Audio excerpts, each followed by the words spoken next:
Auzubillahi minash shaitanir rajim. Bismillahir rahmanir rahim. Assalamu alaikum. Ji ayanu bkhair agale ni hao chunashumme washmale ohai genzaimus guten morgen hola bonjour privyet kaifa hal harishuma chatore ahlan wa sahlan marhaba buna mucho gracias swabia balli kereaya hosh galdin anayo sayo khuya mora adab. And thank you very much everybody for tuning into PTV World. You were certainly watching World this morning. The name happens to be Shahzad Ihsan Khan, and with me, I'm very lucky to have been joined by my very well-learned colleague who happens to be Miss Haja Sati. Hello Haja, how are you doing today? A very good morning. Assalamu alaikum. Thank you so much for introducing me. Alhamdulillah, I'm feeling fine. It's a very cold morning today.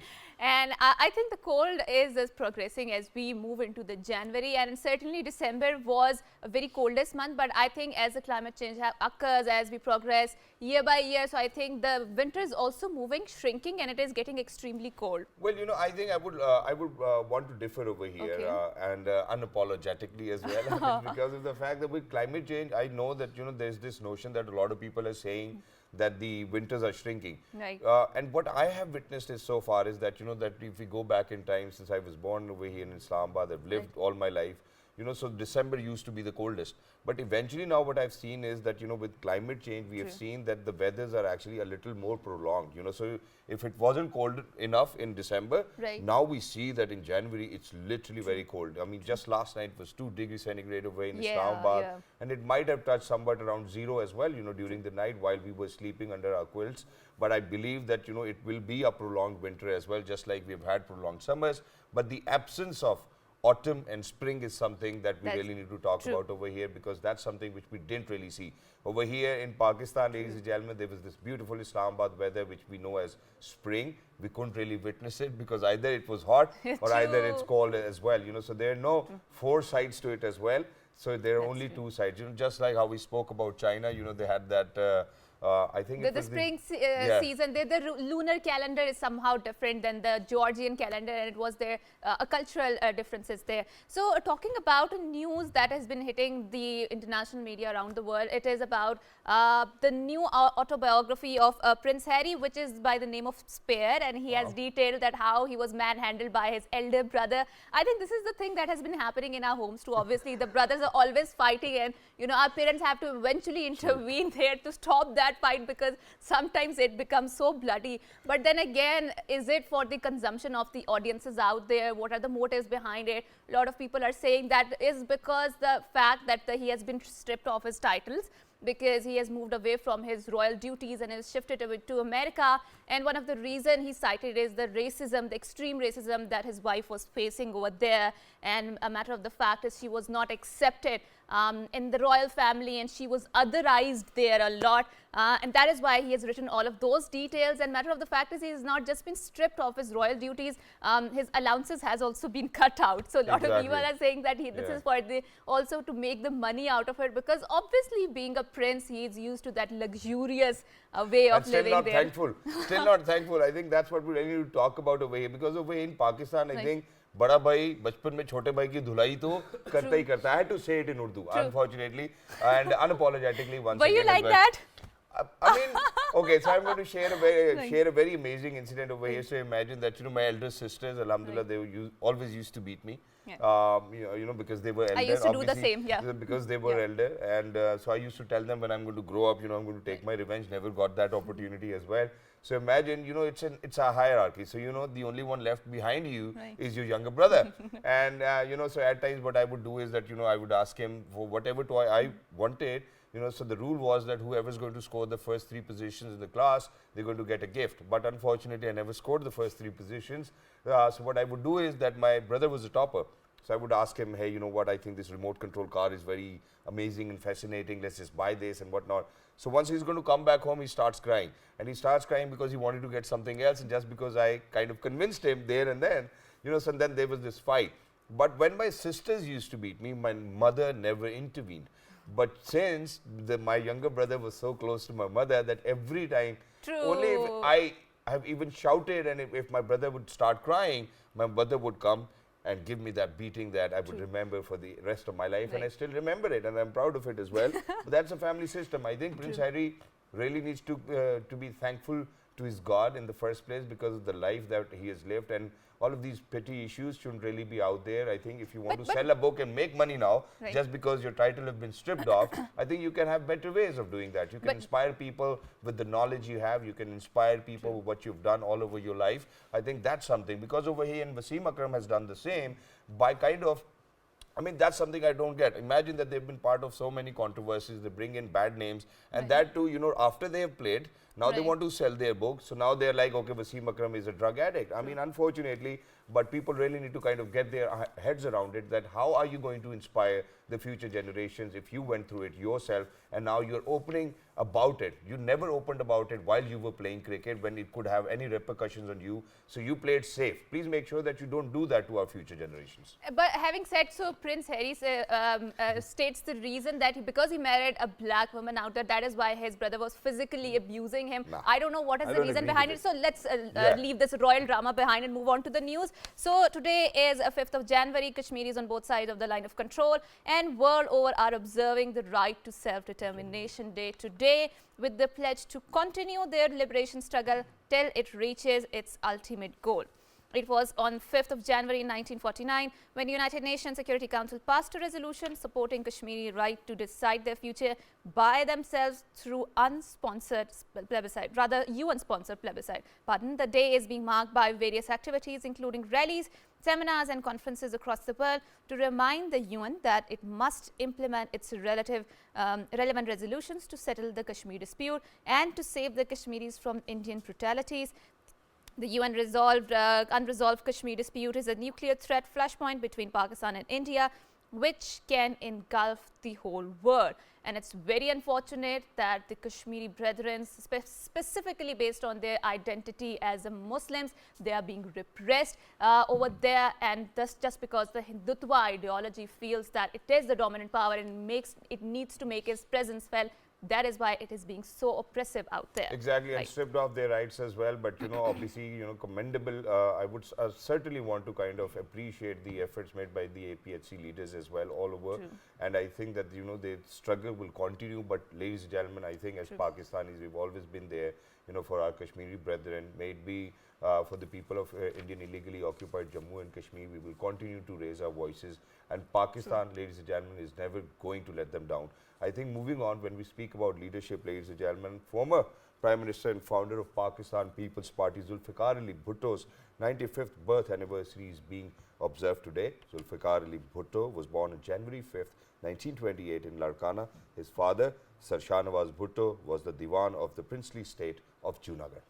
And obviously that is why we see how they struggle, and especially with their political careers over there, and then they moved to the Pakistan and had their contributions in the political setup. And obviously Zulfikar Ali Bhutto is remembered as one big figure, and a lot of people people's leader, and a lot of people, especially our grandfather's generation or father's generation, they recall that how when he used to address the crowds, there was such enchantment and such charisma that never happened before, or maybe Jinnah had that sort of charisma.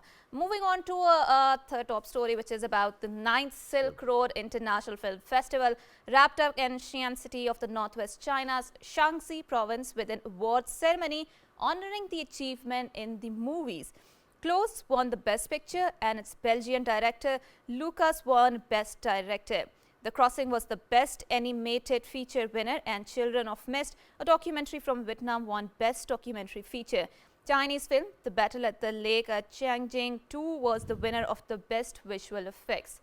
And Shahzad, we've seen that it's not just the hard power that matters, especially in 21st century. It's also the soft power, the power projection, the narrative that you develop, especially through the culture, through the entertainment, through the mass media, and how it can change the opinions around the world. Exactly. And Haja, in addition to that, obviously we need to head out towards a short break, but very quickly, I think it's thought-provoking because, you know, for all of those people who've won awards for Pakistan, obviously they've contributed quite a lot. But every time if we are to show lives in the slums, every time we have to show people that, God forbid, you know, how people were raped or unfortunate events which have taken place, I think that these global academies really need to think where the way the awards need to go. For all of those people, raising voices. I mean, everybody knows about it too as well, but making a film about it just so that you can get an award, I think the directors and the filmmakers really need to think about it. We're heading out towards a short break. Once you guys will come back, ladies and gentlemen, obviously today, since it happens to be the 5th of January, a very important day, the right to self-determination for Kashmiris, we will be talking about it, but after a short break. Good morning.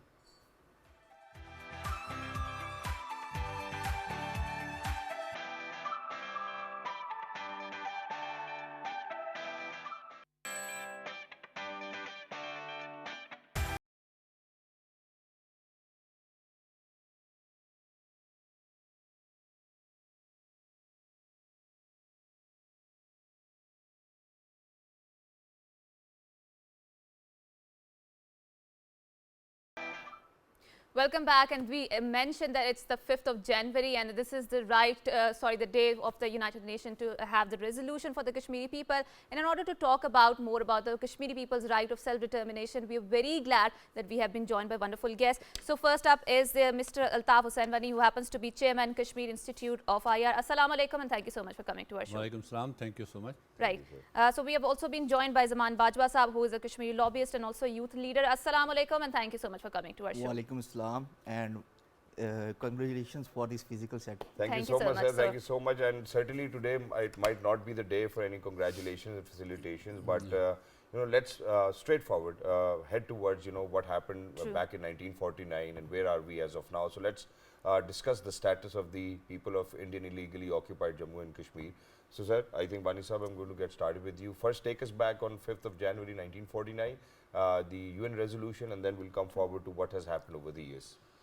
You see, when we talk of 5th of January 1949, I'll go rather back when the Kashmir dispute landed in the United Nations Security Council. It was India on 1st of January 1948 when they reported to the United Nations Security Council that they had an fraudulent accession, what they called, they had an accession with the Maharaja of Kashmir, and then they accused Pakistan of invading the Kashmir, and then unfortunately for the people of Kashmir, the United Nations was able to achieve the ceasefire at that time.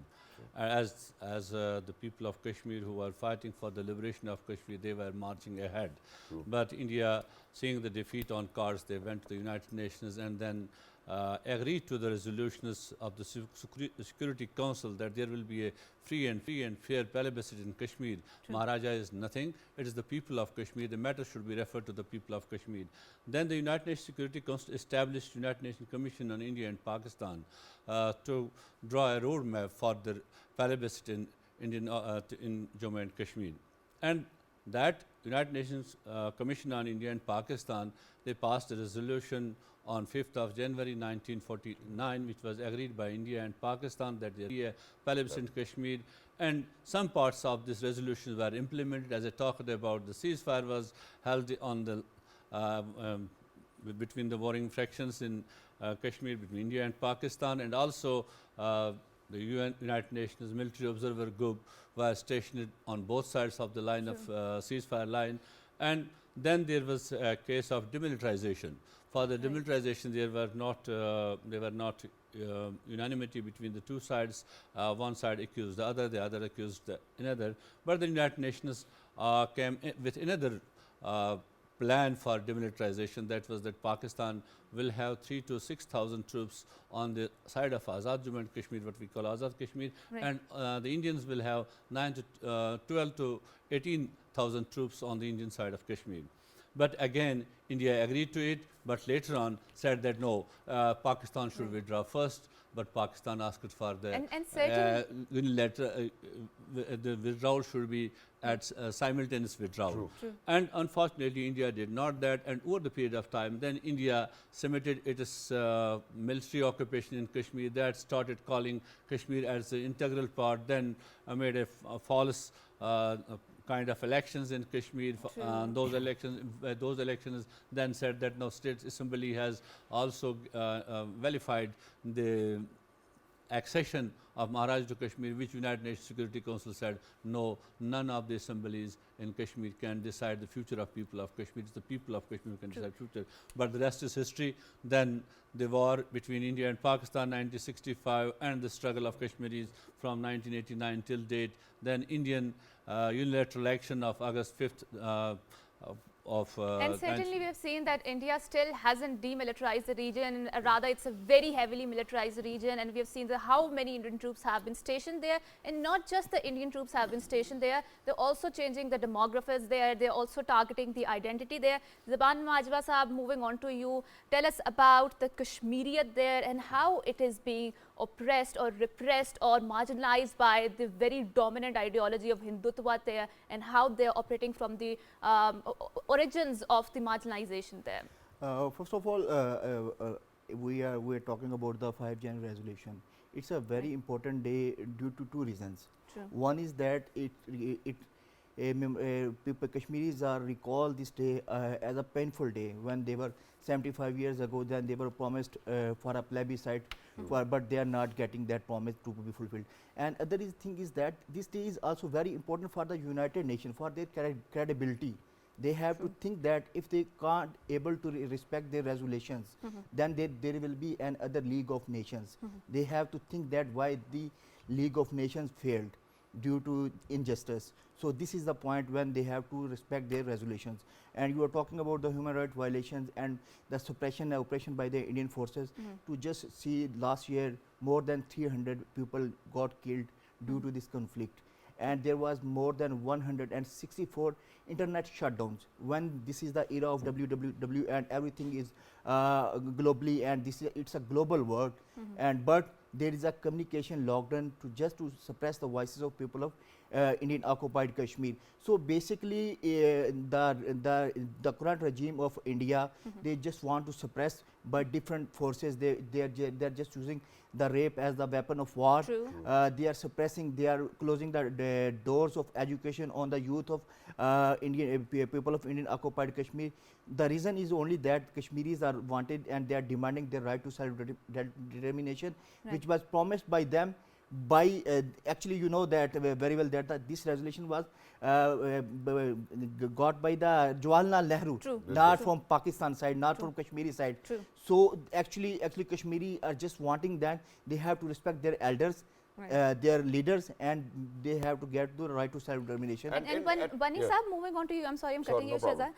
So talking about the Kashmir issue from the lens of human rights discourse, and we have seen that how pellet guns were used on the Indian population, and Indian oppressive forces have maintained their right to maim the Indian people. And according to my research, the disability and this from this blindness is actually a biopolitical population control. So they're controlling the bodies out there, the physical bodies out there. So which bodily function will work, which will not work. But we have seen that despite the fact that they're blinding them, they're unable to curtail their vision of having their right to self-determination. How can we help out the people out there who are being oppressed there? Because it is also one of the Islamic fundamentals that you have to stand out for the oppressed people, right? Zulm ke khilaf khade hona, which is one of the fundamental core principles. See, when we talk about the Indian brutalities in Kashmir, it's not the pellets only. We lost a generation to the bullets, then we lost the vision of a whole generation through pellets, which Indians used. And now again, the way the Indian government, the Indian fundamentalist regime is pursuing its policies in Kashmir, they are taking all of our rights, not only the right to self-determination, they have the right to live in Kashmir. Our identity is at stake, our land is at stake, they are grabbing our land, they are making us homeless, they are making our people jobless at every front. And that's how the Indians want to suppress the people's resistance in Kashmir, by killing the people, by targeting young people, by using pellets on children, by imposing the restrictions on freedom of expression. Every pen that writes in Kashmir that has been chained, he can't write, he can't do anything. Every tongue that speaks for Kashmir, that has been chained in Kashmir, so they can't speak for Kashmir. So in this kind of world when we are living, still there are people around the globe who have exposed India at large, Right. how India is pursuing its policies in occupied Kashmir, how India is violating the right to self-determination of people of Kashmir, how India is violating those international norms which she has herself pledged to the United Nations and to the people of Kashmir. That's on one side. On the other hand, when we see how we can help the people of Kashmir, so observing this day, holding seminars, conference, and all these awareness programs is one way of doing it, which we have been doing over the years, And and we will continue to do it years to come till the goal is achieved. But at the same time, what we need, and recently a conference was held in Turkey. There was Richard Flock, who used to be the UN Special Representative for Palestine. Talking about these resolutions and all these things, and whatever we do, you say all these things are good. We have resolutions on Palestine, we have resolutions on Kashmir and all that. What's the But outcome? these resolutions need political power. True. We need a political power at the hand. We know we are at every time United Nations special rapporteurs or even the United Nations itself issued reports on Kashmir, 2 reports on I mean, Kashmir. yes. All that is done. Yes, reports are being issued. But the political power, what he says, the political might, when he says political might is that the international governments, international powers who are making and shaking the policies at a global level, we have to convince them. We have to impress upon them. We have to reach out to their populations so that they can make a difference. They can see their governments making a different policy.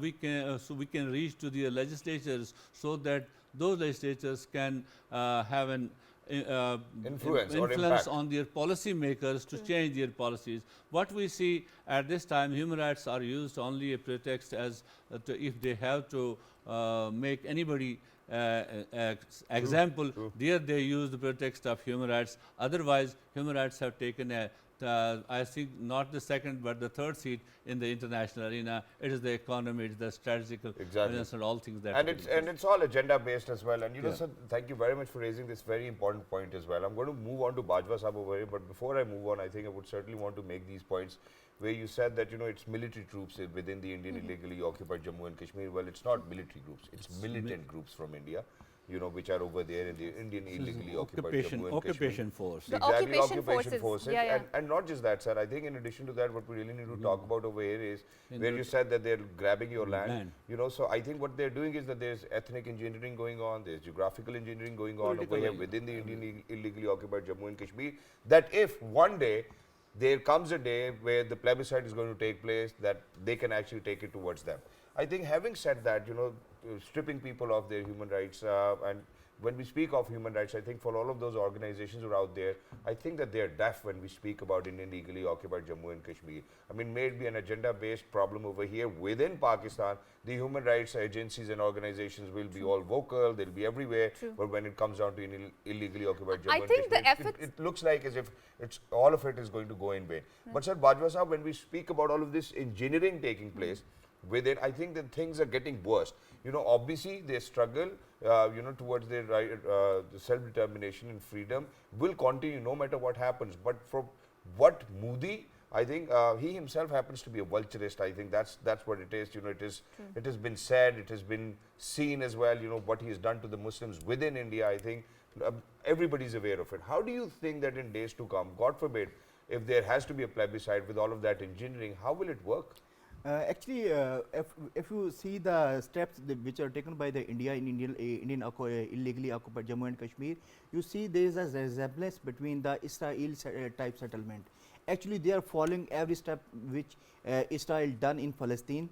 Now they are copying these steps. If you were talking about the pellets and bullets, they were firstly used in Palestine, and then India copied that trend from Israel, and they are using now in Kashmir.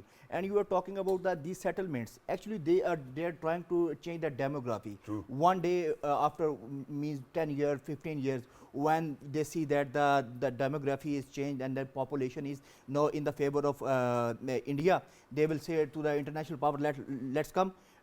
Articulate between us, we are going to have a plebiscite. But this thing is that there is a resilience of Kashmiris. they are demanding for their right to self determination, and they are protecting their rights on their own, and they are telling the world that these acts are illegal, they are against the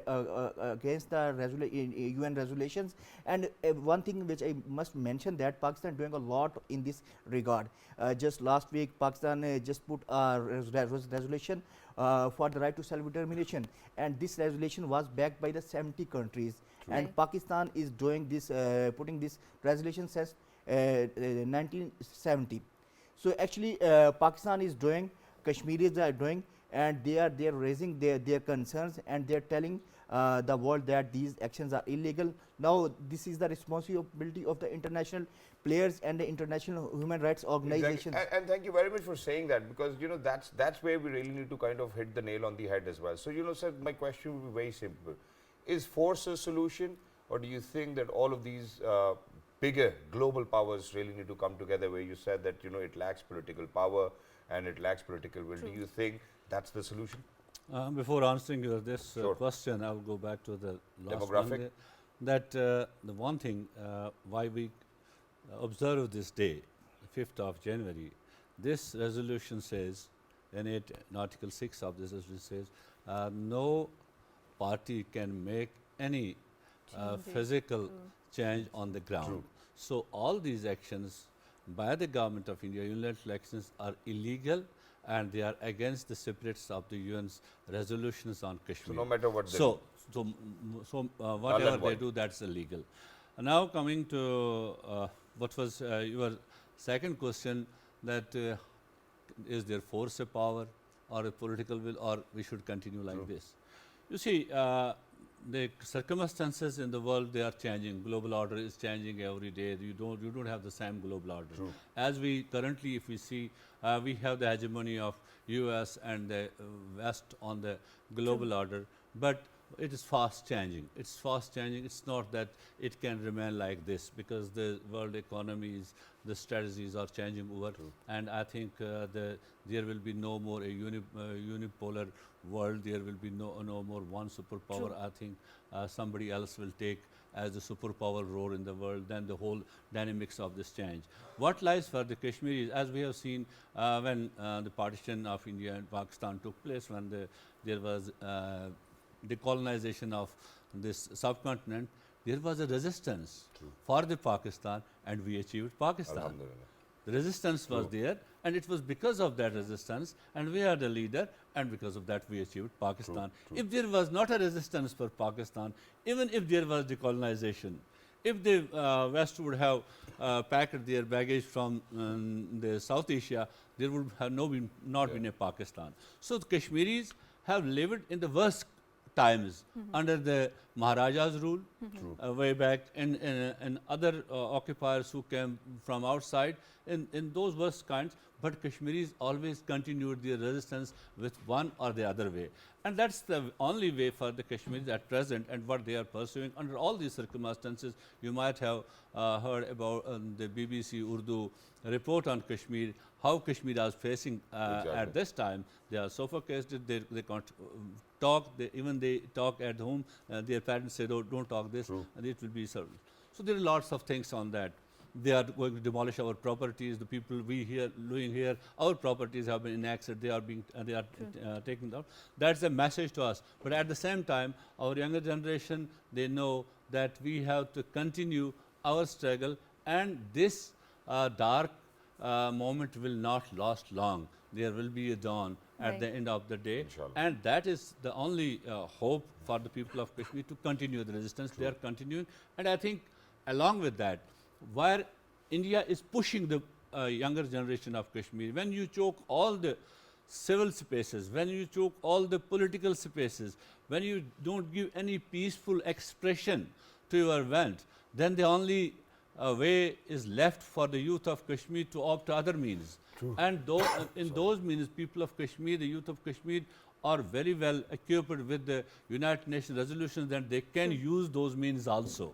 So when they will use those means, that the peace of this region then will get more fragile. And as you said in the intro, we are living in an area which is a nuclear area and then the flagration between the two countries, it can lead to anything. And we've also seen, like Zaman Bajwa Sahab has mentioned, that Pakistani state has been able to internationalize this issue after a lot of time, right? Pardon Zaman Bajwa Sahab. Having said so, India is also changing the demography of there, it is changing the identity there, and we have seen that there's a militarized tourism, Shahzad, which India is promoting in Indian illegally occupied Kashmir. So that god and this deity was present there, and a lot of Hindu groups that are actually migrating towards the Kashmir in search of the militarized tourism. So with that, we will end up this segment with the hope that our Kashmiri brethren will continue to resist, and we will be able to provide them the moral support that they always need there. And Pakistanis will always do their Hajra, and there's no doubt in it as well. We feel the pain, and we certainly know that how the struggle was and how they've been struggling as well. You know, so our heart and our prayers goes out for the people of the Indian illegally occupied Jammu and Kashmir. And inshallah, there will be a dawn, there will be a day when they will certainly have the right to self-determination as well. We're heading out towards a short break. Don't go anywhere. We will be right back. Thank you. Thank you, sir. Thank you. Thank you so much.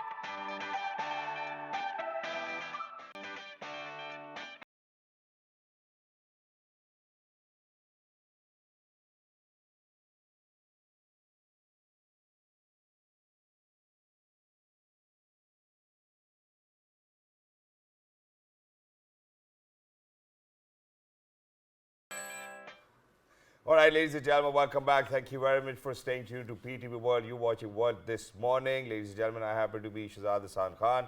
I am lucky to have been joined by my learned colleague who happens to be Ms. Hajar Sati. But ladies and gentlemen, there's always been a debate about artificial intelligence, international relations, and you know those fields which really have a bright future for people out there. There were times when we were in our university, a lot of students back then were studying about human resource. And I still used to think, I still think, whether human resource, does it have to do anything with technology? Do people use it wisely as well?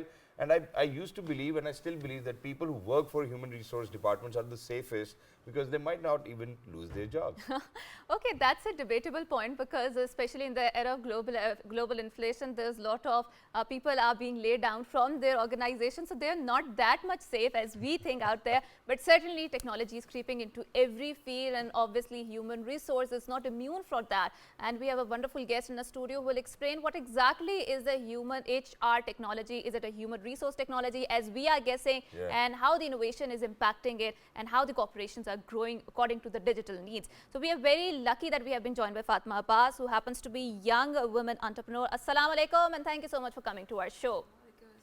So Fatma, what exactly does the HR technology entails, and how the digitalization has impacted it and influenced it? Well, if I talk about HR, still in Pakistan, we use the conventional ways of, you know, HR perspective. Even in the bigger companies, like within talent management, learning, OD, organizational development, like training and development, T&D, they don't believe in diversity and inclusion. Now, the concept of diversity and inclusion is entirely different.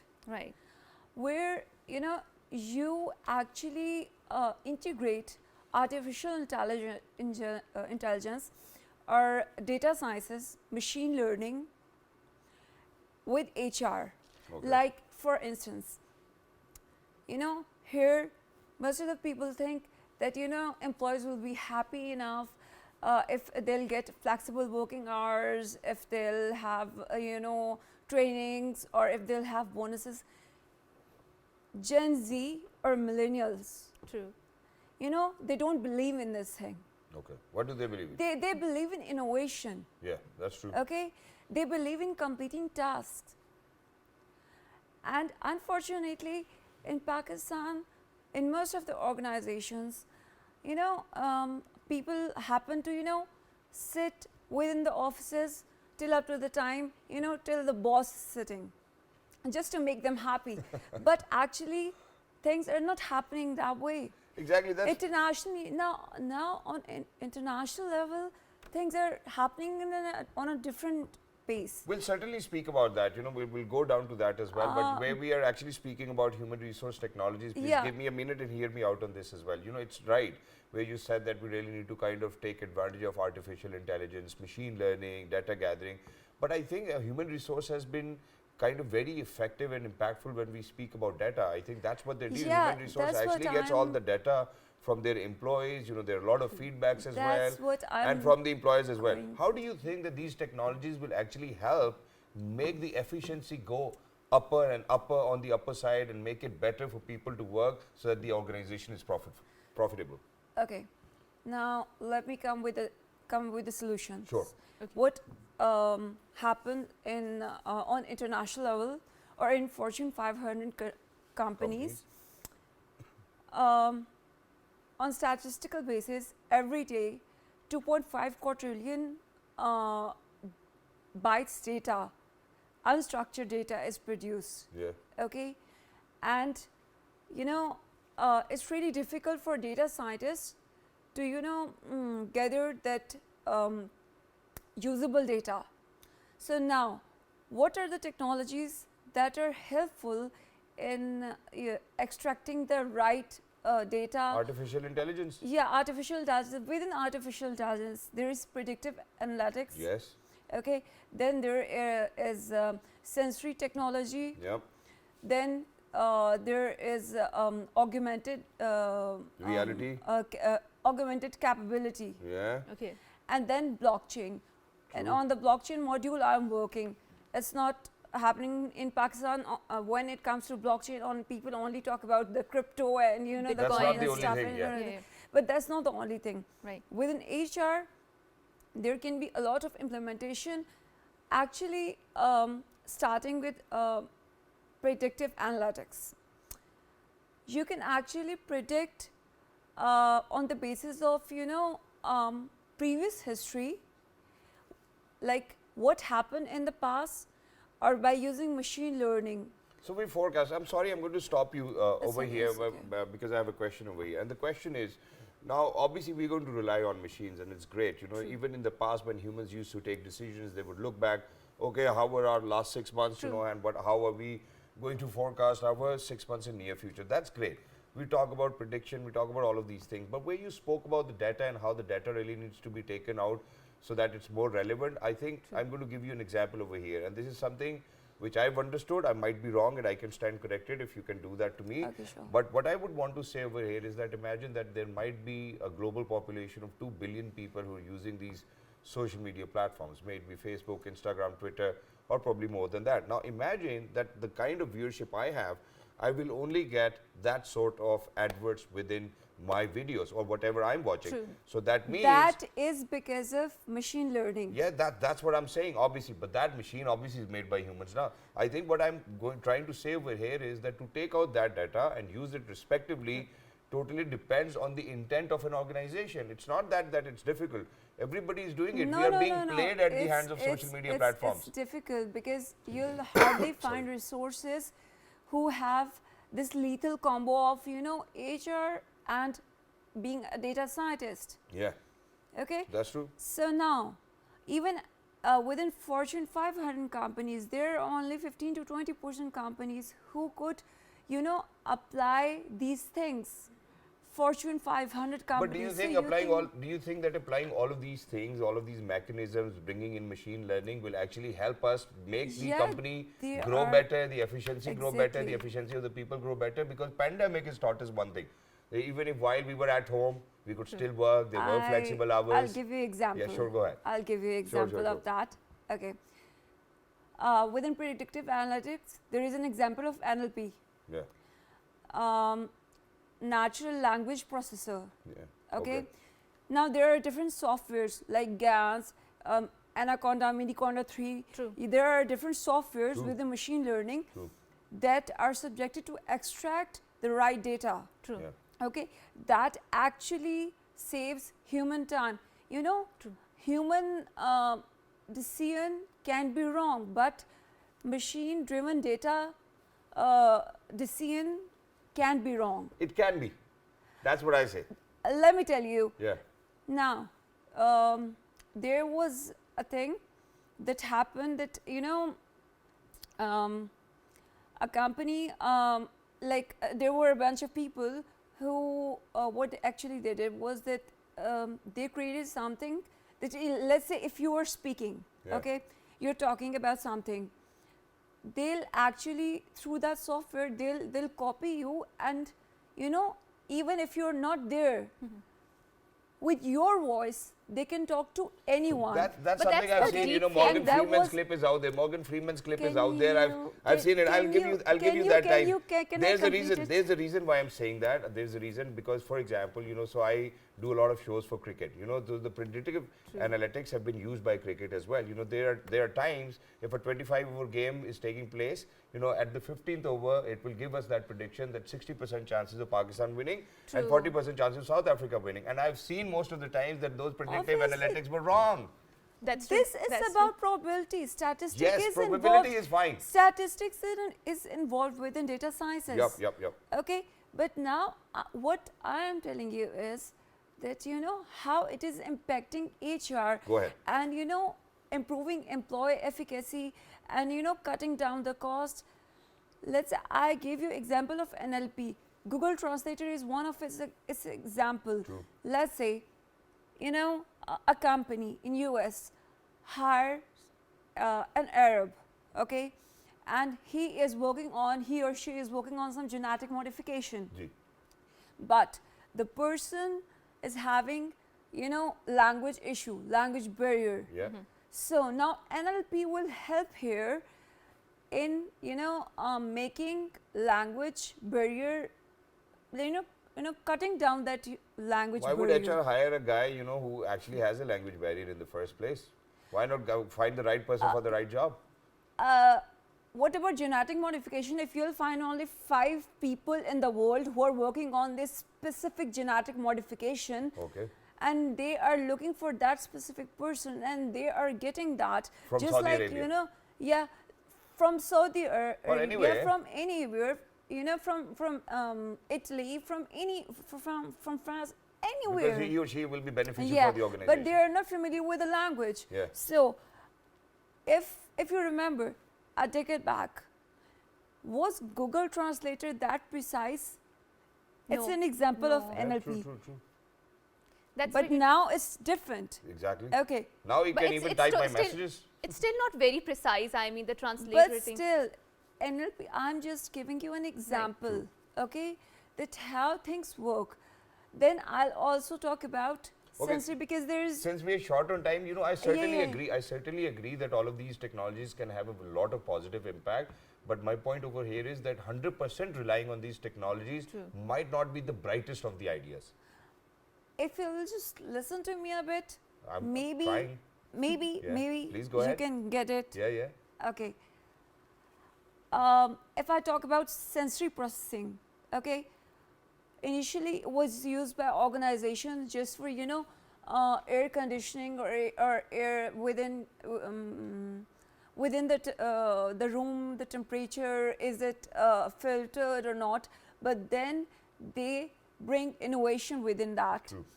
And now with those sensory technologies, they can actually analyze if you're not sitting on your seat, if you're talking on the phone, what kind of communication you're doing within the organization, on the system, what kind of emojis you're using. Yeah.